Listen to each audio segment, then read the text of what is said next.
Hello, and thanks for joining us on Movie Night Memories. You must remember this, a podcast that focuses on movies and our favorite memories of them. Each week we discuss the films that are celebrating an anniversary from when they came out in theaters. My name is Sword Alexander, and I'm joined by the inspiration of this podcast, my mom, Tracey. Hi, everybody. This week we're talking about movies released between February 9th through the 15th. We have Save the Tiger with a 53rd anniversary, Taxi Driver with a 50th, Coming Home with 48 years, and Groundhog Day with a 33-year anniversary. First up, we're going to talk about Save the Tiger. It was released February 14th, Valentine's Day, 1973. It was directed by John G. Avildsen, who also directed the first three films of the Karate Kid franchise. That's Karate Kid Part 1, Part 2, and Part 3. It was also written by Steve Shagan. It's about a business owner of a fashion company in Los Angeles who is struggling with PTSD while juggling with his financial stresses of his livelihood. It stars Jack Lemmon, Jack Gilford, and Laurie Heineman are the three main cast members of this film. So when we were going through the list, this one stood out to you because Jack Lemmon is somebody that you really admire and appreciate. Absolutely. And I remember that this movie got critically acclaimed when I was young, and I never knew what Save the Tiger meant, but I knew that there was some kind of either alcoholism or war affiliation. I wasn't sure, and after we did some research, it was about PTSD. Yes. From World War II. After we researched it, so I wanted to see it because he's one of my favorite actors, and also my brother Davey loves him as an actor, and he really turned me on to him as an actor very early, as a child. He's both a great comedic actor and a dramatic actor yes. as well. He's definitely one of a kind, and he was also featured in the China Syndrome. Thank you. I always say China Connection, and it's the China Syndrome. There's no connection. It's just a syndrome. And it's funny because I'm the one that picked that movie out when we first saw it for the podcast. But I loved him in the China Syndrome, and I was curious about this too. He was not only critically acclaimed, but he also won an Oscar for Best Actor in this film. So it also stood out in that end too. So we did see it, and after 53 years, what did you think of it? I'm mixed feelings with this film, and I don't think it's because of Jack Lemmon. It's because of the storyline. I think it's because of... It's not even the storyline, it's the writing or something.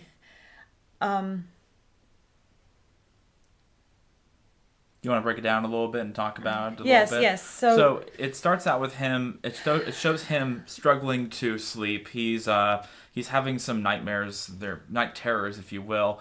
And his wife wakes up from from him going through these night terrors, and she says, "You were screaming in your sleep again." But he's not screaming. He's not screaming. He sounds like a dog who's like sleeping and having a dream. He's like. Yeah, he's not really... He's not screaming. No, he's not going through what we would consider a scream. Like she says, you were screaming in your sleep again. And he was like, okay, cool. And then she asked him to go to a therapist. And this is in the 1970s. So I'd say that's kind of groundbreaking in of itself to consider going to therapy for PTSD. He says no. They show off his house. Oh, so she says, you need to see Dr. Frankfurter again. Like he went to see him again, and obviously it upsets him. Yes, and it upsets him so much he decides to talk about baseball and his time as a baseball. Like when he was a kid, he loved this one pitcher who did this really great pitch, and it was really because he's also kind of dealing with a bit of, I wouldn't say midlife crisis, but he's trying to go back to a more simpler and comfortable time of his life, which is being a kid playing baseball and watching baseball games. Well, I think he's in denial that he doesn't want to talk about what upsets him. Mm-hmm. And they heavily imply that he was in Normandy because they keep mentioning beach and all the things that he had heard and seen, the people that he has known who died tragically in combat. So it's assumed that it's Normandy. Well, I'm sure there was other beaches that occurred during the war. So Yeah. that's my argument to you, because we talked about this after the movie. I think there were other beaches There were. that there was terrible, terrible fighting that occurred during World War II. Mm-hmm. But we don't know. It was just implied. Yeah, there were other beaches that obviously we landed on. Normandy was a major one, though, the one that Yes. everybody knows about because of how brutal and dangerous it was too. The movie goes on. He co-owns a clothing store company in L.A. called Capri Casuals, and as it goes on, finds out that they're in some deep financial trouble. They've been cooking the books. And it's kind of a slog. The movie's a slog. It really is. It's written, and I described it to you while talking to you about it after the movie was over. It's written like a modern, and I say modern with quotation marks, play that I have read dozens of times throughout my time as an actor, writer, director, just in studying theater.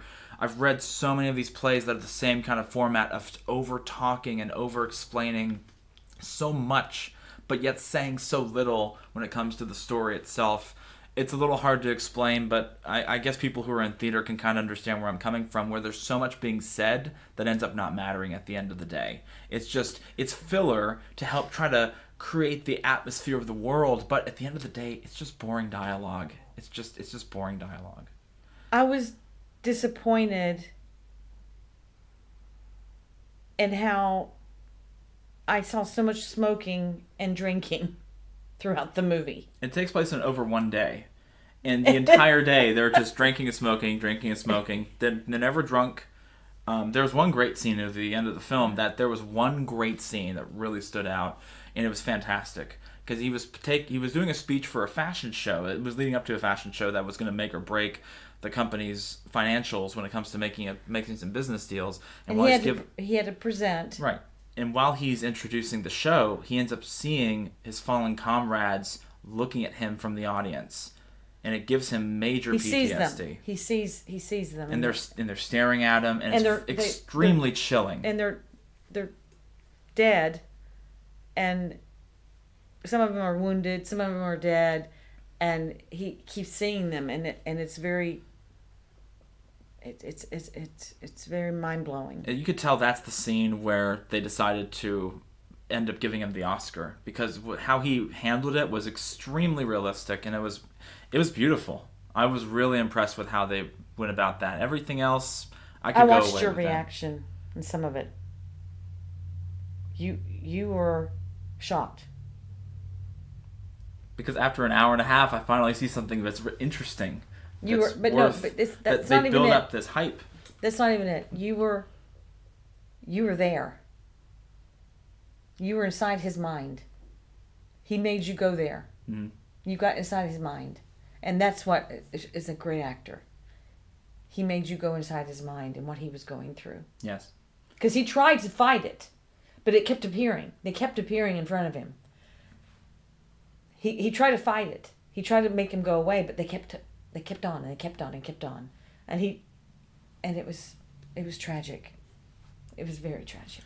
And it's funny that we see something, to me, that I think it makes more of an emotional impact for both of us than another film that we're going to talk about this week that's solely focused also on PTSD with another soldier too. But we'll get to that. But we didn't mean for this to happen. It's how the weeks go. Yeah, but and there's just one. This is what very upsetting is that there's one little tiny 2-second thing about Save the Tiger, and how they came up with the title of this movie. Yes, I thought it'd be some big meaningful thing.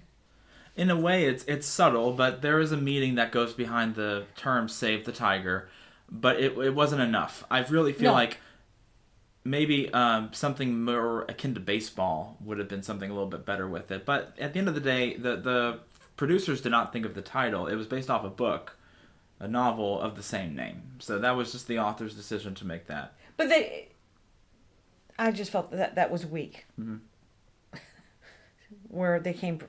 Anyway, he was phenomenal in parts of the movie, but overall I was disappointed with how the the movie went. Yeah, especially the ending. The ending was just fizzled out like a balloon. But there was other parts that were not just the end. Mm-hmm. There was other parts in it that was very disappointing.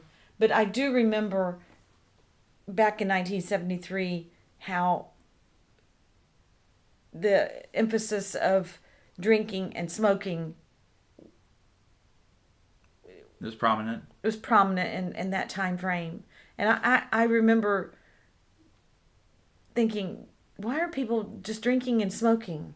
And I was very young, and I was thinking, why are they doing that? It's dumb. The little film critic in you from a small age, from about yay high. Well, no, I'm talking in life and society. Well, let's move on to the budget real quick. I couldn't exactly find the budget, but I was able to find the box office numbers, what they could record.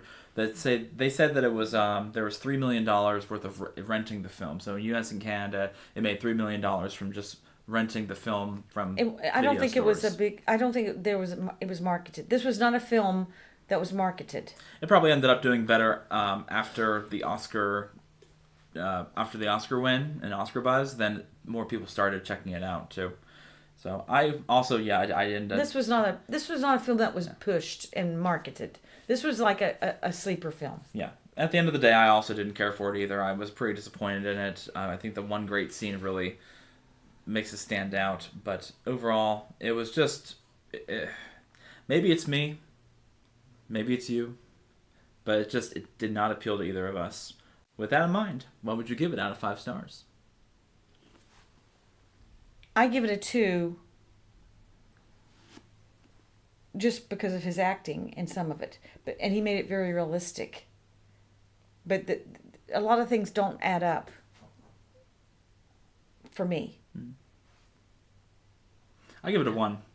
I know you said that, and I was shocked, and I couldn't give it a 1 because Jack Lemmon was phenomenal, in some of it, but it's by no means. I would say this, and it sounds strange saying this, but it's by no means a bad movie, but what they don't show and what they don't talk about makes so much of an impact that I felt like I genuinely wasted my time, except for the great 4-minute scene that took place in that fashion show.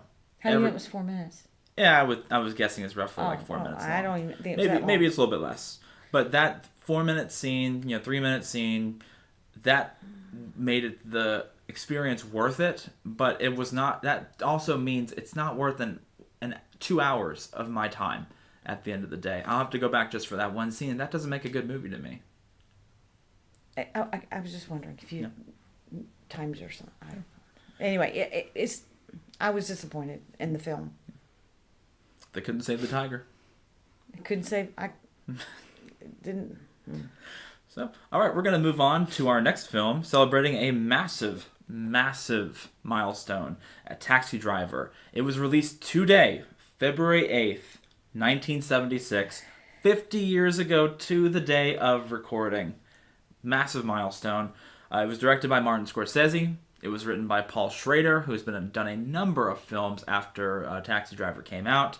It is about a taxi driver who works the night shift in New York City and deals with the mental health problems that he has, resulting in isolation, paranoia, and an unhealthy worldview. You've never seen this before. No, just bits and pieces over the years. I've never seen this before. But I've heard that there was a big discussions for all these years about this movie. It is considered one of the greatest films of all time. It is supposed to be a masterpiece. And neither of us have actually seen it from the very beginning to the very end. And I feel like this is a big moment for us. Yes, it was a very disturbing film. Extremely disturbing film, but let me tell you something. Robert De Niro. You have a lot of opinions about Robert De Niro. Yes. Robert De Niro. Throughout your years, you've seen him in several other things. Many. Way before this podcast ever started. Many. He was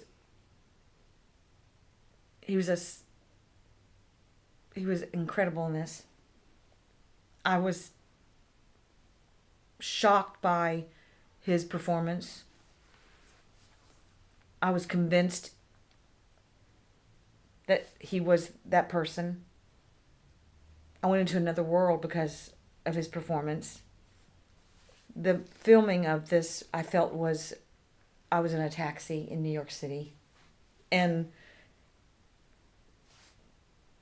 I guess it was the late 60s, early 70s.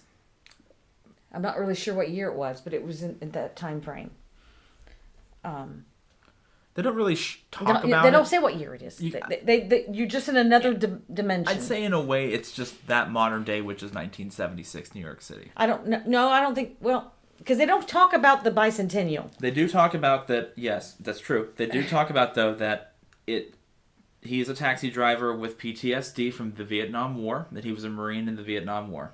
That's all we know about that time frame. They just say he's a Marine. They don't say in the Vietnam War. Yes, they do say he was in the Vietnam. I don't remember them saying Vietnam War. Mm-hmm. They just say he was a Marine. Oh. According to outside sources, he's a Vietnam War veteran. Well, hey. Maybe it's like the patch on his jacket or something. Okay. Because they don't say it in the movie. No. Okay. But anyway, it was very disturbing film. But the music, like you said the other night, after we watched it, I was also impressed with. But extremely disturbing. Extremely disturbing. I don't think Jodie Foster should have been allowed to play that role. Jodie Foster plays the 12-year-old prostitute. She's the same age as me, mm-hmm. and she played that role at that same age. And I don't think it should have been done. They talk about Brooke Shields playing roles at a young age. This is worse. Yeah, this is worse. This is worse. I mean, like, this is worse. Seeing Brooke Shields naked as a minor was pretty uncomfortable to watch with Blue Lagoon. This is worse because the way that she talks and the way that she just kind of does things. They don't. And full disclaimer for anybody who's never seen it, they don't show sexual acts that she's doing, but it's just she's a prostitute. And it's it's disturbing to watch. It says things. Yeah. And Harvey Keitel, oh my gosh. I could not believe that. I've seen Harvey Keitel in like more heroic, noble, good, upstanding citizen roles. He's also played rough, mean roles. But that's what I'm saying. I've never seen him playing a mean character. Oh, yes. No, yes. I know, but okay, I know. You're telling me he has. I have never seen it. Okay, but he has played them. It's just, I was shocked. I was like, this guy, I cannot believe he's playing this pedophile creep. Oh my God. I just couldn't believe it. It was very, very disturbing. And it was meant to be disturbing. I kept seeing him as the FBI director from National Treasure. I didn't even know Sybil Shepherd was in this. I didn't know Albert Brooks was in this. This was what was so alarming to me. There's some great actors in here. There really are. This film is incredible. It really does stand up and hold its place in cinematic history. As you reminded, I do love the music in this. The music, it was so inviting and so warm and comfortable with the way they produce this music, but at the same time, there's something sinister underneath it. Oh my God, it's so sinister. And I adore the cinematography, the lighting. It all really comes together. It really takes you to this world. It feels so real and raw. And I've talked to you about this, and I've said it on the podcast. I'm not a big Scorsese fan. I really do not care for Scorsese films that much.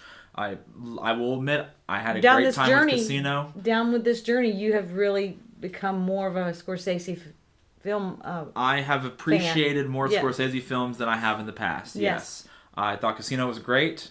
I did at the time. I said that was his best one, and now going to Taxi Driver, I have to say it. This is his best film. But I feel that the violence at the very end was uncalled for. Yes, it went beyond violent. It went beyond violent. That's a conversation I want to have a little bit later. Just to talk about my own also opinions about that too. But I had to tell you to shut it off. Mm-hmm.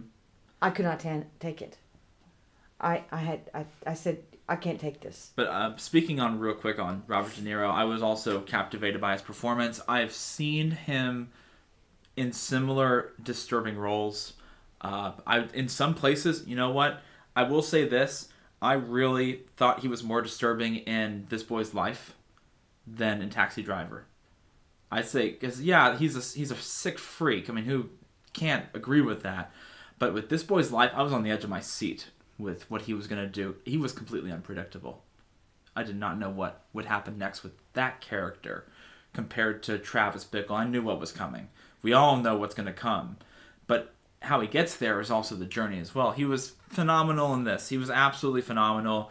I really admire what he did with it and made it work in the best way you possibly could. This could make or break a career, because if you play it too well, you will never find a career in Hollywood again, because you're too disturbing, you're too sickening. And that's happened to many, many fantastic actors throughout cinematic history. And he found a way to make it work where he could do other roles. So it took a long time for him to play non-sadistic creepo roles, but he eventually got there. No. Okay. No, he played in Deer Hunter. He was right after that. No, I'm talking about I'm talking about not playing a sadistic creep. He didn't in the Deer Hunter. He was. Oh, he wasn't. Okay. No. I never saw it because he never wanted me to see it. That's a film that you never wanted me to see because... No. He's played all different kinds of... But this was incredible. So when this film came out, it was talked about a lot. And my family said, we're not watching that. We're not going to have anything to do with that. It was always that. Mm-hmm. It was always that. It was even... They wouldn't even say the word taxi driver. It was that. Mm. It was not even allowed to be said in our home. But they had never seen the film, or they'd seen it and said... No, they never saw it. So how come? I'm curious. Because of, I guess, all the talk about it, and they've seen bits and pieces about, shown. I mean, that kind of makes sense because there'd be talk about, there's child hookers in there, and there's this and that. We're not seeing that. Mm-hmm. We're not going to allow that. We're not going to have that, we're not going to discuss that. It's... that trash, it was considered trash. So when did you eventually see it? I just told you. So no, I'm talking about Taxi Driver. Yeah. So can you remind me then, if you've already told me, when did you first see the... Oh, it was this first time. Oh my God. What am I thinking? I saw bits and pieces of it, but I never saw the whole thing. I saw bits and pieces of it because they would show it in certain areas of film class. They'd show bits and pieces. They never show... See, you know what I'm used to? I'm used to you saying, nobody can tell me what to do. No. Because I knew it was a very violent film. Mm-hmm. But I never saw the whole thing. Because you can't escape seeing clips from this movie. Whether that be the You Talking to Me, whether that be other little bits and pieces of it, you'll always end up seeing in one... But I never knew how... But there's some things but there's parts of it that does not make any sense that we talked about. Mm-hmm. How they made him a hero, which doesn't make any sense. I really did not like the ending of this movie. And we're going to go into spoilers, so anybody please skip the next, 3 to 5 minutes of talk about this. I really did not care for the ending. I thought that hailing the man as a hero did not add up. And I don't know if that's just made up in his mind. You see? Mm-hmm. I don't know if he made that up in his mind. That's what he wanted. So you are convinced at the end of the movie where they show him back in the taxi and he's giving her a ride. I think that's made up. But then they showed this newspaper clippings. I don't know if that's also made up in his mind. I think that's real. But I think after that, where they show clips of him in the taxi and giving that girl, that's a dream. I think that's all a coma dream, because they say he's in a coma and he's not awakened. So they don't really imply whether or not it's real or a dream. It's a little bit too dreamlike. It is. Because it looks like it's filmed like it's real life. He would not. But at the same time, the way it's set up and the things that happen in it, it doesn't add up. No. And I just don't believe he would be hailed as a hero. I do believe people would talk about, that guy's a hero. He was saving this girl. I'm getting sick. Okay. I'm getting sick thinking about this movie. Okay. Well, with that in mind, what would you give it out of 5 stars? I would give it out of 5. No, I'd give it 4. But I don't like the ending, mm-hmm. and I don't like the graphic violence that was unnecessary. Hitchcock could make someone understand something without being so graphic. There was no reason, and you even said that after you read about it, that even people thought it was too graphic. This is a common staple from Scorsese movies. This is one of the reasons why I don't really like Scorsese movies. I've seen so much TV and film-based violence in my lifetime. I can handle nearly anything.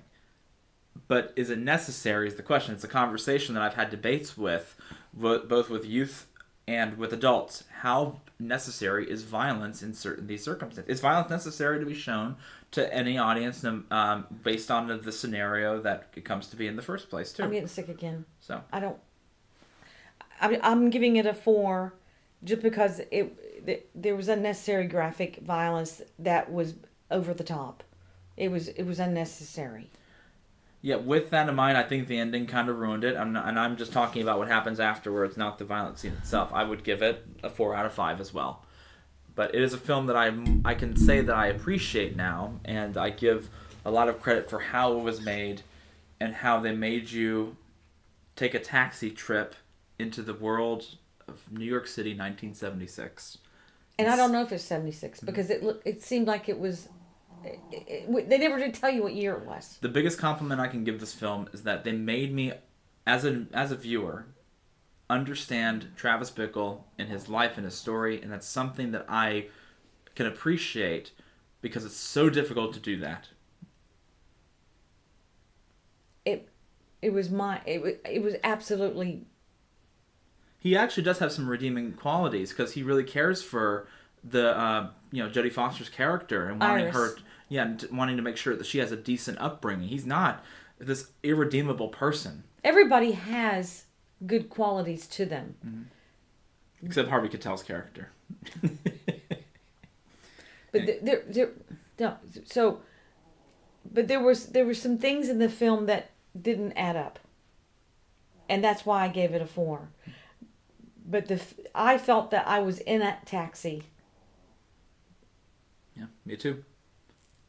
All right, let's move on. We are going to move on to... Oh, I think I missed one. Here it is. Coming Home. It was released February 15th, 1978.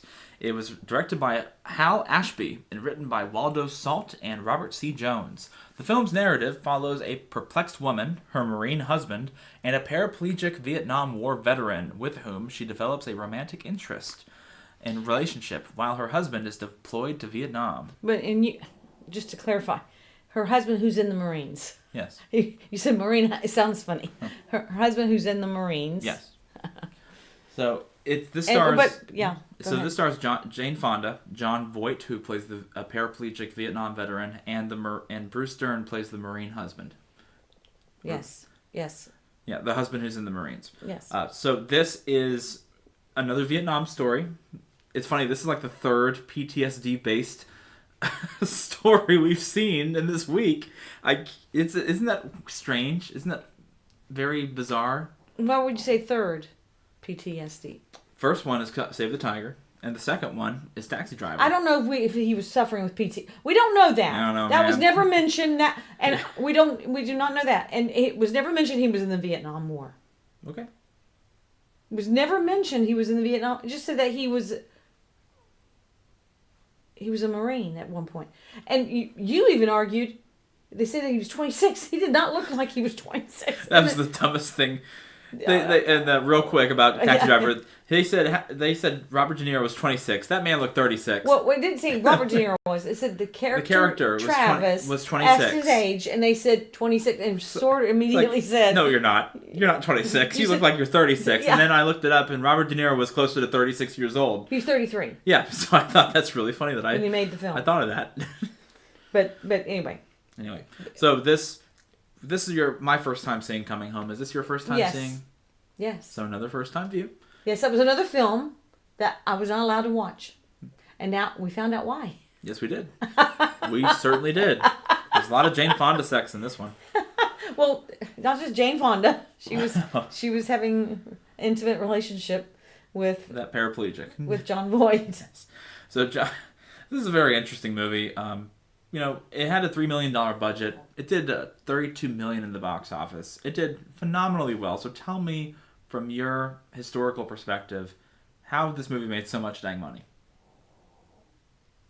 I think it was one of the first films to really talk about the what the ramifications of Vietnam veterans, and on a large scale film about Vietnam veterans. And Jane Fonda was a big deal. It was a big deal because she was against the war. She was against the Vietnam War, and she got a lot of attention about being against the Vietnam War. So when she did this film, that she was married to a Vietnam Marine, and then had an affair with someone that was in the Vietnam War and was a paraplegic. So it got a lot of attention.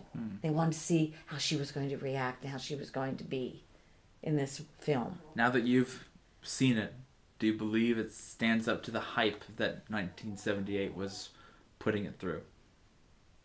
That's a bad way of putting it, but you know what I mean. Okay. I was disappointed in this film. I would have done things a lot differently. But see, coulda, woulda, shoulda. So you're asking me almost 50 years later, what I would have done with this film, and it's 50 years later. Well, I'm not asking you to change something that came in. But I was disappointed in the film. Mm-hmm. Do you believe that they completed that goal of wanting to show PTSD and how war affects people? Do you think they were able to accomplish that? I don't think so. But that's me. I don't think so. I think that this was very disappointing. I think in a way it did, but I think it lost the point when they started showing too much of their relationship. At first they were going there, but then they were switching towards the romance between Jon Voight's character and Jane Fonda's character. To the point where it became a basic romance story. But listen, they touched upon quickly that she had a crush on Jon Voight from high school. Yeah, they didn't really show that she wasn't happy in her marriage before he went to the war. No.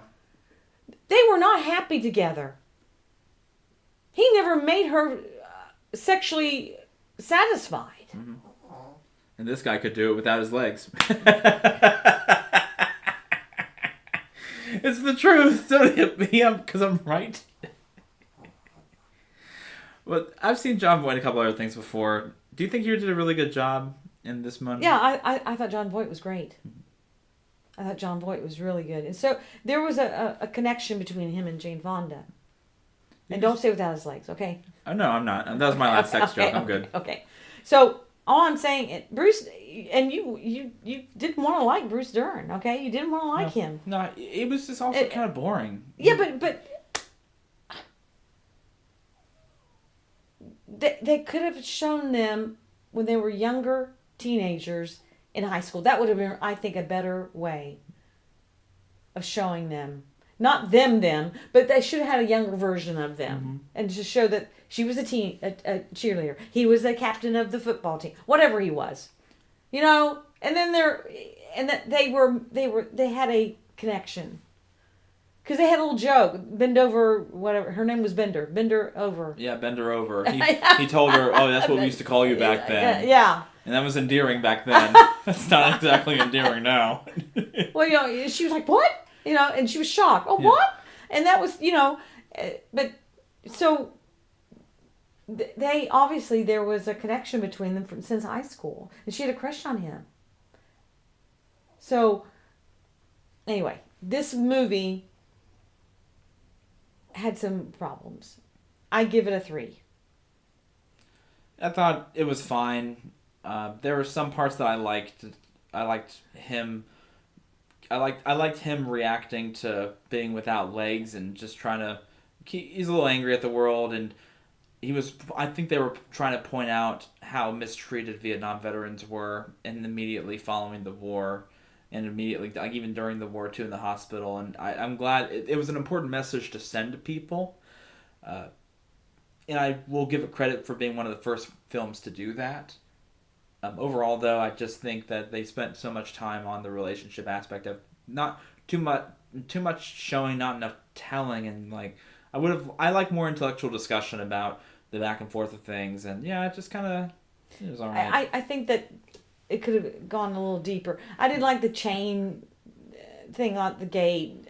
Oh, that was stupid. That whole thing was stupid, and then he starts getting spied on by the CIA. The whole storyline didn't make sense. And on top of that, then Bruce Dern's character gets home from. He gets some R&R, and then he's starting to become more mentally unstable, which I thought was interesting. I kind of wanted to see where it was coming from, but then by the end of the movie, it is so stupid, stupid. Okay. You see my point? And it just falls apart. It falls flat on its face. Yeah.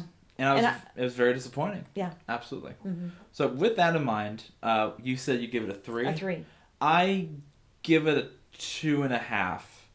I think it had some good ideas. It just executed them poorly. But I'll give it a 2 actually, not 2.5. 2. Oh wow! Because I think God, they really did execute this poorly, and I don't care to ever see it again. It's a 2 for me.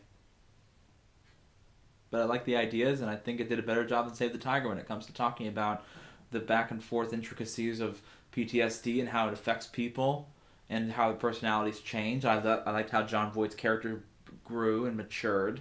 I really appreciated that. I thought that was great, how he came about that too. So, anything else you wanted to add?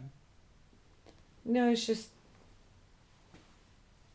I had a higher expectation, and even though I never saw it, I had a higher expectation of this film because it was critically acclaimed. Mm-hmm. They can't all be winners. Okay, finally, we're going to talk about Groundhog Day, released February 12th, 1993. It was directed by Harold Ramis, who also directed Caddyshack and National Lampoon's Vacation. It was written by Danny Rubin and Harold Ramis as well. A cynical meteorologist becomes the victim of a bizarre scenario, repeating the same day countless times. He uses this curse to create chaos, seduce women, and reevaluate his life choices as he spirals out of control. This is your first time seeing Groundhog Day. No, it isn't. It is not. No. Okay, thank you. No. So, no. How many times have you seen this now? 2 or 3 times. I don't usually at all like this movie. I've told you. You pushed me to watch this film again. And I said, I'm not a big fan of this film. I didn't push you hard. I just said, you kind of asked me for my opinion. And I saw it in the theaters. I said, this is Bill Murray's best movie. When did it come out? It's February 12th, 1993. Okay. So I said, this is Bill Murray's best movie in my opinion. I think you should give it. We should at least try and see if I know. I shouldn't say push, but you encouraged. Yes. Encouraged. I motivated you by leading you off a cliff. I'm just kidding. One of my pet peeves is seeing something over and over and over. I don't like to see something have to say something over and over and over and over. That's one of my pet peeves. It's not because of the film. It's just I don't like to see something over and over and over and over. And there's one guy in this film that's the insurance salesman that he's played by Stephen Tobolowsky, and he does a great job at being obnoxious. And he's always in he's in a lot of films that we watch, and he is so obnoxious. I'm sure he'll appreciate that compliment if he's ever listens to this podcast. He is so obnoxious. And I cringe. And I cringe every time that Bill Murray goes into that icy hole. Oh, the little manhole thing it's a deteriorating part of the road. And he does it all the time. He hits it every time. Pothole. It's not even a pothole. It's right beside the curb. Yeah, it's beside the curb. Like, what could have happened to that to cause that to deteriorate but after one time, he should never go. He goes in it 3 or 4 times, and it just grates on my nerves. And so, you should learn one time that, there's a hole there. But no, he hits it 3 or 4 times. So, it's just one of my pet peeves. I don't... Yeah. Over time... You told me near the end of the movie that I just don't like this kind of movie. I just don't like this back and over and over and over again. It does different things happen on each day, but it is repeating the same day, the same music. And I don't like it that he uses people and then he steals their money, even though there's no consequences to it the next day. And he steals from the bank. He does all kinds of awful. You are the patron saint of I asked you if this happened to you. I wouldn't steal. No matter what. So if No, I didn't say. I didn't. it's a very bizarre moral question. But listen, I didn't. All I can tell you is that this movie, I don't like them showing someone stealing and thinking it's okay. I just don't like that. I just it's teaching bad theater. Mm-hmm. So, but at the very, very end, everything's hunky dory and he's learned his lesson, mm-hmm. But. And they make it like It's a Wonderful Life kind of thing. Like he learned his lesson. But overall, Bill Murray did get bit by that damn groundhog. Yes, he did. So he did learn his lesson. After a couple of things. No, I'm just kidding. But no, it's an okay. It's a TV movie. It's a TV movie. It is. It's filmed like a TV movie. To me, it's a TV movie. But for some reason, men love this movie. I like it. In general, I should say. I like the premise. I'm a sci-fi guy, so this is kind of sci-fi where it's like, what if you had to repeat the same day over and over again? Could you handle it? How would you approach it? And I like it. I like the different aspects of it. I like that he spends so much of his time trying to, falling in love with this woman that he originally couldn't stand, and it's a character study. It's a trapped in a bottle kind of story, but turned in a really different direction that I appreciate. As somebody who really likes writing good stories and trying to tell different perspectives of stories too, I like trapped in the bottle stories if it works. And this film really works in that end. And it's unique, and we haven't had that much like it. This is an example of Harold Ramis at his most quirky when it comes to writing itself. And I think this is Bill Murray's best acted film. He is a very unique actor. I've seen him in a lot of stuff. I've never particularly loved him in Ghostbusters, and I think he's great. He's also just as good in other smaller roles like in Moonrise Kingdom, which we absolutely love that film too.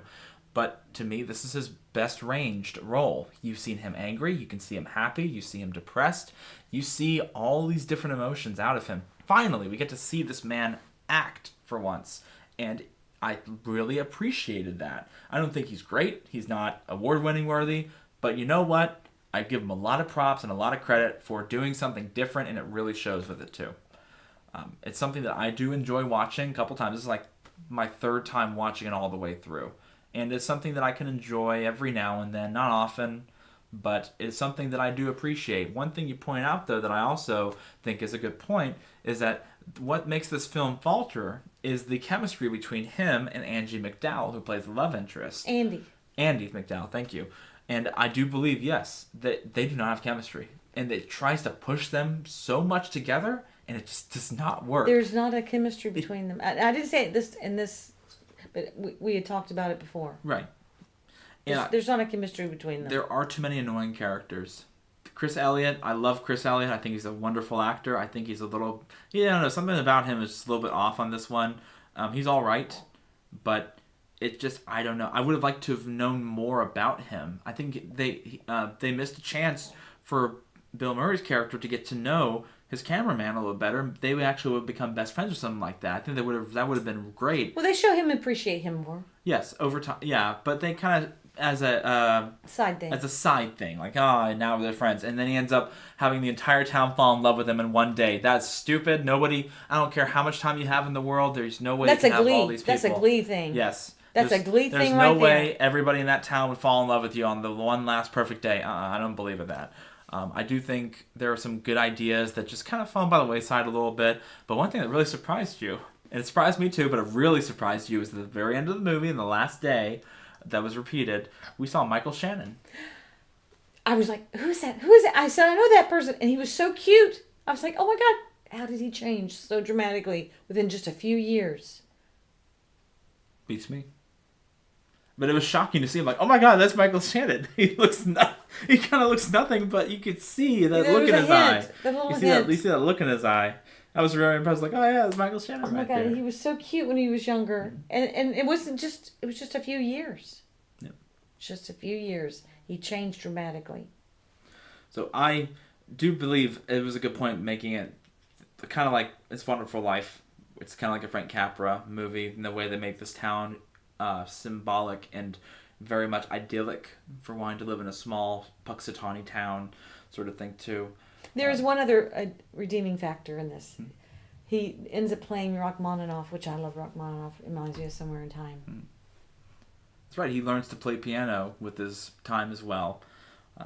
And I love Rachmaninoff. Well, it did very well. There's a kind of a debate on whether or not it had a $14 million budget or $30 million budget. There's different varying sources, but overall though it made $105 million in the box office. I guarantee you that's just as much they made in rentals and DVD purchases, because this movie is one of those films that everybody has a copy of it in some way, shape, and form. It's on TV all the time, very much syndicated over as the years have gone on. I'm sure it made Bill Murray rich. Yes. If he signed the contract right. If you signed the contract right.